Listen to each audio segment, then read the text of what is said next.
Today, we are talking about a movie I wasn't sure I was going to review.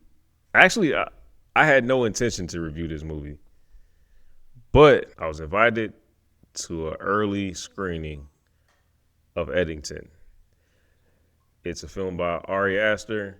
He is most known for Midsummer. The Strange Things About the Johnsons, which I haven't seen. I heard about it. I never planned to watch that movie in my life. He's also known for Hereditary. So this movie is set in 2020 in the height of the pandemic. And it's starring Joaquin Phoenix, Pedro Pascal, Emma Stone. It's a pretty good cast. That was another reason I started to be a little more interested in it, just because of the cast alone. Again, I try to go into movies blind as much as I can, so I had no idea what this was about. My initial thoughts leaving this. Let's get into it. So this movie is definitely different. This movie is super unique. It took me a couple of days before I decided to review it. I was trying to kind of get my bearings straight on what I was going to say. It starts off a little rocky. The visuals are great. The sound design is really good. It stood out to me. What hit the hardest, though, as I mentioned earlier, is how much it leans into everything that happened in 2020. I mean, everything that was covered, from the George Floyd situation to COVID to whatever side you were on or how you felt about it, it pretty much gets brought up in this movie. And that was surprising to me because a lot of stuff I think might not work for a lot of people. If that is a triggering moment for you, a triggering time, this may not be the movie for you, because it is.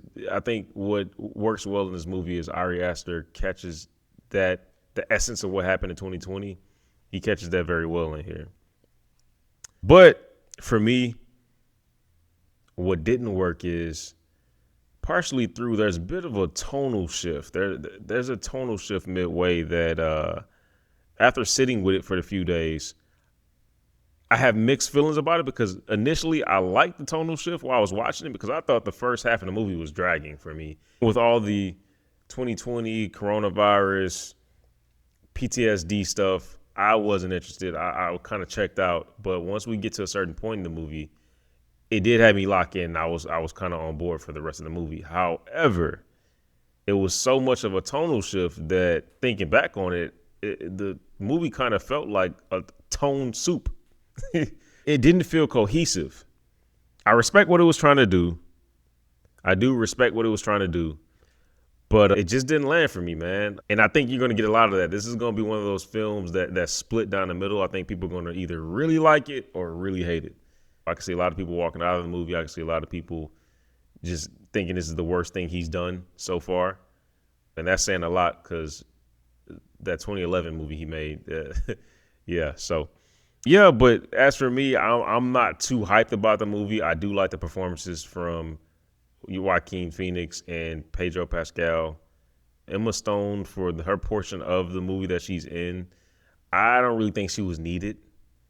I do see what he was trying to get at with that, but again, that's another one of those things that was tone, and you're just throwing something else in the movie that really just didn't pay off, So again, this is not for me.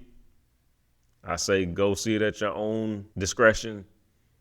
I do plan to do a spoiler review on this and get more into why I didn't like it and what was the things that just didn't work for me. If you like Ari Aster, it's a little different from his usual horror trope, but I will say, hey, go watch it at your own discretion. But again, it wasn't my cup of tea. But I appreciate you guys tuning in. Always, I'll be releasing more episodes soon. Check out the Screen Scene podcast. Subscribe, we're now on Apple Podcasts, so definitely come check us out over there. We're on Spotify. Got videos over there on Spotify. Working on the Patreon soon. But as for now, I appreciate you guys tuning in.